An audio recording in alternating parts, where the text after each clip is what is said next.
વાલા ધર્મજનો, પ્રભુ ઈસુની જય. આજે વિશેષ પ્રભુનો આભાર માનીએ કે પ્રભુએ એની અનહદ કૃપાનો પ્રેમ આપણી ઉપર વરસાવે છે. એ માટે ઈશ્વરનો આપણે આભાર માનીએ છીએ વાલા ભક્તજનો.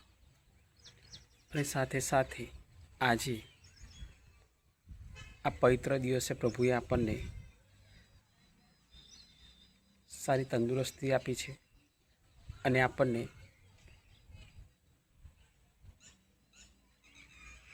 ઊભા કર્યા છે. એ માટે ઈશ્વરનો આભાર માનીએ છીએ. આપણને પ્રભુએ જીવિત રાખ્યા છે, એ માટે ઈશ્વરનો આભાર માનીએ છીએ. પ્રભુએ આપણને પ્રાર્થના કરવાનો સમય આપે છે વાલા ભક્તજનો, એ માટે ઈશ્વરનો આભાર માનીએ છીએ. આ તક રોજે પ્રભુ બધાને પૂરી નથી પાડતો, પણ વાલા ભક્તજનો, આપણે એટલા કિસ્મતવાળા છીએ કે પ્રભુએ આપણને આ તક પૂરી પાડી છે. અને વાલા ભક્તજનો, આજે પણ આપણે એવું કહી શકીએ છીએ કે મારા પ્રભુ મારી પાસે ને મારી સાથે જ છે. કારણ કે આપણે ઈશ્વરના બાળકો છીએ અને આપણને પ્રભુએ પસંદ કરેલા છે વાલા ભક્તજનો. ત્યારે પ્રભુએ જો આપણને પસંદ કર્યા છે તો ચોક્કસપણે એ હંમેશને માટે ગમે તેવી પરિસ્થિતિ હોય પણ એ આપણી પાસે હંમેશને માટે છે, રહેશે અને રહેવાના જ છે. કારણ કે એમણે કીધું છે અને કહીને ગયા છે કે હું યુગના અંત સુધી સદા તમારી સાથે છું. પરિસ્થિતિ આપણી ગમે તેવી ખોટી હોય, ખરાબ હોય, સારી હોય કે ગમે તેવી હોય, પણ પ્રભુ આપણને ક્યારેય તરછોડી દેતા નથી. કારણ કે આપણા પ્રભુ હરેક મુશ્કેલીમાં, હરેક પરિસ્થિતિમાં આપણી પાસે છે જ. જો પ્રભુ આપણી પાસે ના હોય તો આપણે અત્યારે સાંસારિક જીવનમાં આપણે આજે શૈતાનની શક્તિઓ આપણી આજુબાજુ જે કામ કરી રહી છે એનો આપણે સામનો ન કરી શકીએ વાલા ભક્તજનો. પણ આ સામનો આપણે એટલા માટે કરી શકીએ છીએ ને એટલા માટે આપણે અત્યાર સુધી ટકી રહ્યા છીએ કારણ કે આપણો પ્રભુ આપણી પાસે છે. આપણને અંતરની આંખોથી આપણે એને જોઈ નથી શકતા, પણ આપણે આ સાંસારિક આંખોથી આપણે એને જોઈ નથી શકતા, પણ આપણે અંતરની આંખોથી એને જોઈ શકીએ છીએ કે મારો પ્રભુ આપણી પાસે છે. આપણે ખાલી એને જોવા માટે, એને સાંભળવા માટે આપણે એટલું જ કરવાની જરૂર છે કે આપણે સાચા દિલથી પ્રાર્થના કરવાની છે અને સાચા દિલથી એનામાં ઓતપ્રોત થવાનું છે. જેમ આપણે એલિયા વિશે સાંભળીએ છીએ, પૈગંબર એલિયા વિશે, કે એલિયા પેલા પહાડોમાં જે જાય છે, સંતાઈ જાય છે, ત્યાં એક ભૂકંપ જેવું આવે છે, ત્યાં એને પ્રભુની વાણી નથી સંભળાતી. વાવાઝોડું આવે છે, વરસાદ તૂટી પડે છે, ત્યાં એને ઈસુનો અવાજ નથી સંભળાતો. પણ એક ધીમો ને મરમર એક અવાજ આવે છે, એક પવન આવે છે, એમાં એને પ્રભુનો અવાજ સંભળાય છે વાલા ભક્તજનો. એમ આપણને પણ આ અવાજ, આ ભૂકંપ અને આ વરસાદ, વાવાઝોડું, એટલે કયા વાવાઝોડાની વાત છે? એ કે આપણે સાંસારિક બાબતોમાંથી બહાર આવીએ અને પ્રાર્થના તરફ વળીએ. આપણે આપણા જીવનમાં પ્રભુએ આપણને જે રોજે રોજ જે સમય આપે છે એનો પ્રભુ માટે 2 કલાક પ્રભુને આપીએ તો એ અવાજ પ્રભુનો આપણને સંભળાશે વાલા ભક્તજનો. પ્રભુની વાણી તો આપણને સંભળાશે. જેમ એલિયાને પેલા વરસાદમાં, ભૂકંપમાં કે વાવાઝોડામાં પ્રભુનો અવાજ ના સંભળાય, તેમ આપણને પણ પ્રભુ અત્યારે એ કહેવા માગે છે કે જો તારે મને સાંભળવો હોય, તારે મારો અવાજ સાંભળવો હોય, તારે મારી સાથે વાત કરવી હોય તો તારે એકલામાં બેસીને પ્રાર્થના કરવી પડશે અને તો જ તું મને સાંભળી શકીશ, મને ઓળખી શકીશ. ત્યારે વાલા ભક્તજનો, આજે આપણને પ્રભુએ આહ્વાન કરે છે કે તારે પ્રાર્થના કરવાની છે અને તારે મારો અવાજ જો સાંભળવો હોય તો તારે એકલતામાં બેસીને પ્રાર્થના કરવી પડશે અને તારે સાચા દિલથી પ્રાર્થના કરવાની છે. ખાલી ઉપર છલ્લી પ્રાર્થના કરવા માટે બેઠાને ઊભા થઈ ગયા એવી પ્રાર્થના પ્રભુ નથી કહેતા, પણ આપણે સાચા દિલથી પ્રભુને સ્વીકારવાના છે અને પ્રભુને કહેવાની, પ્રભુ સાચા દિલથી તારી પ્રાર્થના કરો, સાચા દિલથી તને યાદ કરું છું, પ્રાર્થના કરું છું. ભલે હું તને અડધો કલાક કે 10 મિનિટ યાદ કરું, પણ મારા પ્રભુ હું તને દિલથી યાદ કરું છું. ત્યારે વાલા ભક્તજનો, ચોક્કસપણે પ્રભુ આપણી પ્રાર્થના સાંભળશે અને આપણી જે કંઈ મુશ્કેલીઓ હશે એનો જવાબ પણ પ્રભુ આપશે ને આપણને એમાંથી બહાર પણ કાઢશે વાલા ભક્તજનો. કારણ કે પવિત્ર બાઇબલ તો આપણને એવું કહે છે કે પ્રાર્થના પરિસ્થિતિ બદલી શકે છે. આપણી ગમે તેટલી ખરાબ પરિસ્થિતિ હોય પણ પ્રાર્થના કરવાથી એના હરેક પ્રશ્નનો હલ થઈ જાય છે. પ્રાર્થના કરવાથી હરેક સોલ્યુશન આવી જાય છે વાલા ભક્તજનો.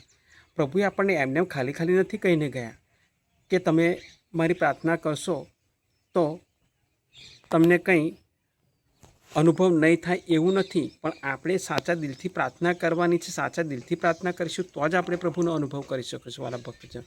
અને આજે પ્રભુએ આપણને એક સુંદર વાંચન આપ્યું છે, અને એ વાંચન છે એ આ પ્રમાણે છે વાલા ભક્તજનો. હું તમારી આગળ વાંચું છું માથીનો 13મો અધ્યાય, એમાં કડી 31થી 35 સુધી. આમાં હું તમને 32મી કડી વાંચું છું, તમે જરા ધ્યાનથી સાંભળજો. રાઈનો દાણો બીજા બધા બીજોમાં નાનામાં નાનો છે, પણ ઉગે છે ત્યારે એનો છોડ બધા છોડ કરતાં મોટો ઝાડ જેવડો થાય છે, એટલો મોટો કે આકાશના પંખીઓ આવીને એની ડાળીઓમાં વાસો કરે છે. આવાલા ભક્તજનો, રાઈના દાણાનું પ્રભુ આજે આપણને દ્રષ્ટાંત આપે છે. આ રાઈનો દાણો જે પ્રભુ એવું કહે છે કે જે જમીનમાં દટાઈ જાય છે, મરી જાય છે, અને પછી એમાંથી એક છોડ ઉત્પન્ન થાય છે, જે મોટો ઝાડ જેવડો છોડ ઉત્પન્ન થાય છે. અને એમાં એવું કહે છે પ્રભુ કે એમાં આકાશના પંખીઓ આવી અને વાસો કરે છે. તો વાલા ભક્તજનો, આપણે આ રાઈનો દાણો પ્રભુ આજે આપણને રાઈના દાણાનું જે દ્રષ્ટાંત આપે છે આપણને, એમાંથી આપણે શું શીખી શકીએ, પ્રભુ શું કહેવા માગે છે આપણને. તો હું મારી જો બુદ્ધિ પ્રમાણે જો હું કહી શકું તો પ્રભુ આજે આપણને એ કહેવા માગે છે કે તમે પણ અત્યારે રાઈના દાણા જેવા જ છો. રાઈનો દાણો જેમ મરીને જમીનમાં દટાઈ જાય છે અને તેમાંથી પછી એક આખું ઝાડ, રાઈના દાણાનું આખું ઝાડ ઊભું થાય છે, ને એમાં પંખીઓ આવીને વાસો કરે છે. આમાં પ્રભુ આપણને વાલા ભક્તજનો એ કહેવા માગે છે કે તમે પણ રાઈના દાણા જેવા છો. આપણે પણ પ્રભુના કાર્યમાં, પ્રભુ જે આપણને આજ્ઞા આપી છે એમાં, પ્રભુના પ્રેમમાં, પ્રભુએ જે નમ્રતા આપણને આપીને ગયા છે એમાં, પ્રભુ આપણને જે ક્ષમા કરવાનું કહીને ગયા છે એમાં, પ્રભુના કાર્યોમાં આપણે લોટપોટ રહેવાનું છે. પ્રભુના કાર્યો આપણે હરહંમેશને માટે કરવાના છે. પ્રભુનું નામ આપણે બીજા બધાની આગળ શુભ સંદેશ તરીકે ફેલાવવાનું છે, ઘોષણા કરવાની છે પ્રભુના નામની. અને જો આ રીતે આપણે આપણી જીવનની જમીનમાં જો દટાઈ જઈશું, આ કાર્યો થકી આપણે જો આપણી જીવનની જમીનમાં દટાઈ જઈશું, તો વાલા ભક્તજનો, એમાંથી એક ઝાડ ઊભું થશે, અને એ ઝાડ શ્રદ્ધાનું ઊભું થશે. શ્રદ્ધાનું ઝાડ, અને બીજું કે આપણા પ્રભુ ઈશ્વરના નામનું ઝાડ એક ઊભું થશે. અને એ ઝાડ એટલે એવું ઝાડ કે એ ઝાડને જોઈને બીજા બધામાં પરિવર્તન આવશે, બીજા બધા પ્રભુની પ્રાર્થના તરફ વળશે, પ્રભુને સ્વીકારશે, પ્રભુના કાર્યમાં લોટપોટ થશે. અને બધા જ જે લોકોને ગુસ્સો આવે છે, જે નમ્રતા ધારણ કરશે, અને વાલા ભક્તજનો, એમનામાં પરિવર્તન આવશે, શ્રદ્ધા પ્રભુ પરની વધશે, અને પ્રભુના માર્ગમાં ચાલશે, એમનામાં નમ્રતા આવશે. આ પ્રભુ આજે આપણને એવું કહે છે કે તમે પણ રાઈના દાણા જેવા છો, ત્યારે તમારે પણ દટાઈ જવાનું છે. એટલે દટાઈ જવાનું એવી રીતે પ્રભુ આજે આપણને કહે છે કે તમારે એ પ્રમાણે દટાવાનું કે મારા કાર્યો, મેં જે મારા જીવનકાળ દરમિયાન જે કાર્યો કર્યા છે એ કાર્યો તમારે કરવાના છે. એ રીતે પ્રભુ આજે આપણને દટાઈ જવાનું કહે છે જમીનમાં. એ જમીનમાં દટાઈ જવાનું એટલે આપણે લીગલી જે જમીનમાં આપણે ખાડો ખોદીને દટાઈ જઈએ એવું પ્રભુ નથી કહેતા.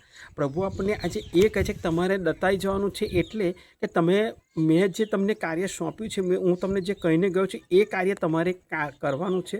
શુભ સંદેશ ફેલાવવાનો છે, મારા નામની ઘોષણા કરવાની છે, અને મારું નામ તમારે આખી સૃષ્ટિમાં ફેલાવવાનું છે. પ્રભુ આપણને એ રીતે આજે રાઈના દાણાનું દ્રષ્ટાંત આપીને આપણી પર પ્રભુ આ ભાર મૂકે છે. અને પ્રભુ આપણને કહે છે કે તમારામાં પછી એક એવું ઝાડ ઊભું થશે, એ શ્રદ્ધાનું ઝાડ ઊભું થશે.